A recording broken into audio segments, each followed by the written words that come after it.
बातें अलीगढ़ की। लखनऊ से सैयद शुएब फिर हाजिर है एक नए एपिसोड के साथ, जिसका आगाज़ होगा मुमताज़ अदीब, मज़ाह निगार और इंशा परदाज, यानी renowned writer, humorist and satirist professor Rashid Ahmad Siddiqui के ज़िक्र से।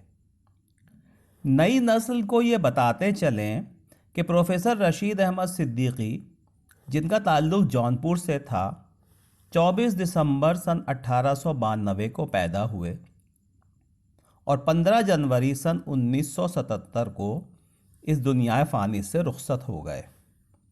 एक लंबे अरसे तक यूनिवर्सिटी के शोबा उर्दू से वाबस्ता रहे और सदर शोबा की हैसियत से रिटायर हुए।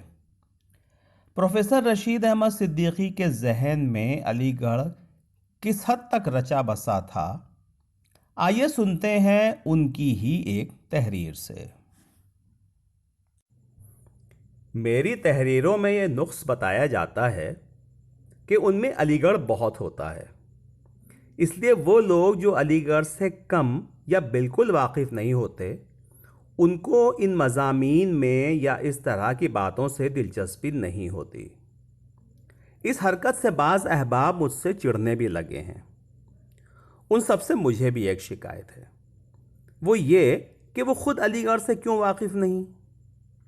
उर्दू जानना और अलीगढ़ से वाकिफ़ न होना बजाय ख़ुद किसी फतूर की अलामत है।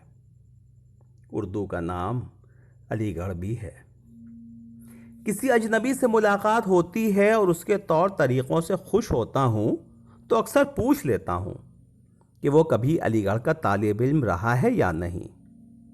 होता है तो उसके खुश औकात, खुश मज़ाक पर ताज्जुब नहीं होता, वरना अफसोस होता है कि वो इस नेमत से भी क्यों महरूम रहा।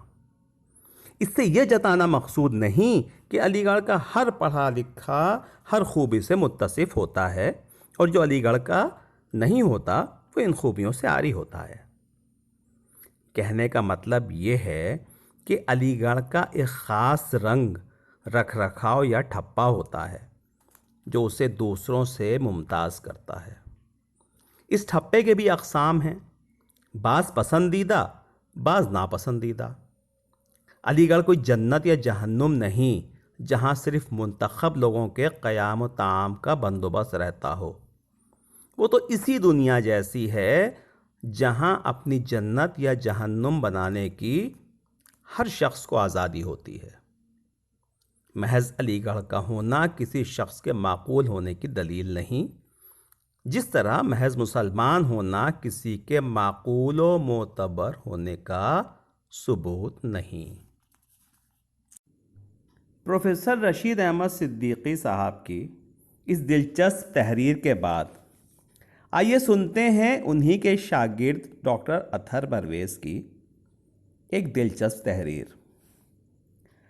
अलीगढ़ में एक रस्म और आम है, ख़ास तौर पर शमशाद की सड़क पर मेन रोड पर लड़कों की टोलियां मुसाफा करते, गले मिलते और क़हक़हा लगाते नज़र आएंगी।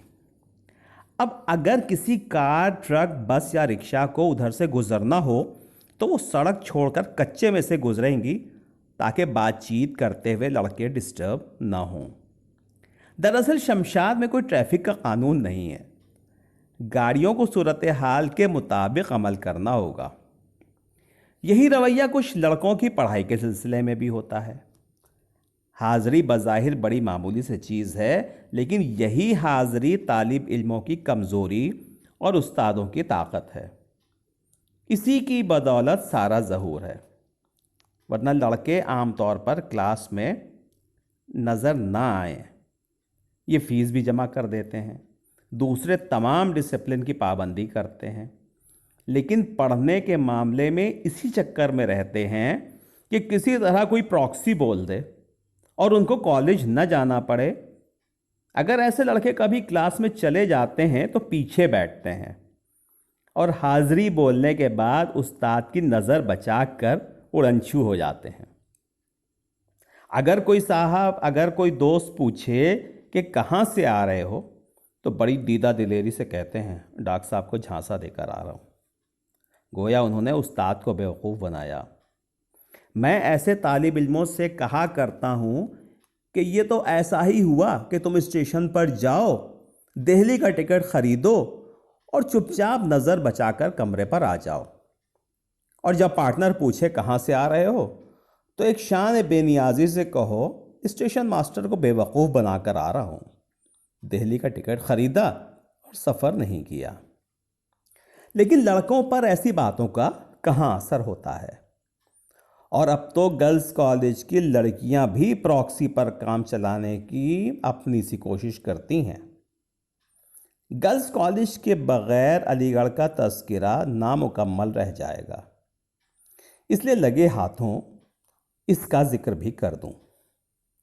मैं गर्ल्स कॉलेज में जनरल एजुकेशन की कुछ क्लासें लेता था। सेशन का आखिरी दिन था। जिन जिन लड़कियों की हाजिरियां कम थीं वो यही उज़्र पेश कर रही थीं कि हम तो बराबर आ रहे हैं, देखिए आपने हमारी हाजिरी नहीं लगाई। ये बात याद रहे कि गर्ल्स कॉलेज की लड़कियां जब किसी उस्ताद से मुखातिब होती हैं तो देखिए कहती हैं। शुरू शुरू में तो मुझे गलत फहमी हुई कि इन लड़कियों ने मेरा नाम देखिए तो नहीं रख दिया, लेकिन बाद में मुझे अंदाज़ा हो गया कि देखिए उनका तकिया कलाम है। अपनी हाजिरी की तस्दीक कोई शाहिदा से करा रही है और कोई फिरोज़ा या अंजुम से। इन लड़कियों ने लड़कों से यह सुन रखा था कि मैं लड़कों से अक्सर पूछा करता था कि कहीं मारपीट करके तो नहीं आए, मुझे बिलावजह फंसा रहे हो। कभी मुझे तुम लोगों के लिए अदालत में रजिस्टर लिए घसीटना पड़े। मैं अदालत में जाने और वहां सच बोलने से घबराता हूं। एक लड़की ने दूसरी लड़की की तरफ देखकर कहा, देखिए इनकी हाजिरी नहीं दीजिएगा, पता नहीं किसे किसे कत्ल करके आ रही हैं और बेचारे आप रजिस्टर लिए फिरें। वो लड़की शर्मा गई जो देर से अपनी हाजिरी के लिए असरार कर रही थी, और मैं एक उस्ताद था इस लतीफ़ फ़िक्रे पर मुस्कुरा भी ना सका और रजिस्टर बंद करके उठ खड़ा हुआ। आज के एपिसोड का इख्तिताम अली सरदार जाफरी के इस शेर के साथ। शिकायतें भी बहुत हैं, हिकायतें भी बहुत, मज़ा तो जब है कि यारों के रूबरू कहिए। मज़ीद हिकायतों के साथ फिर हाजिर होंगे। इस एपिसोड से कोई शिकायत हो तो बरमला कहिए, और पसंद आए तो लाइक करने में तकल्लुफ़ न कीजिए। इस चैनल को सब्सक्राइब करिए ताकि आइंदा एपिसोड आपको बर वक्त मिल सकें। जल्द ही मिलते हैं एक नए एपिसोड के साथ। खुदा हाफिज़।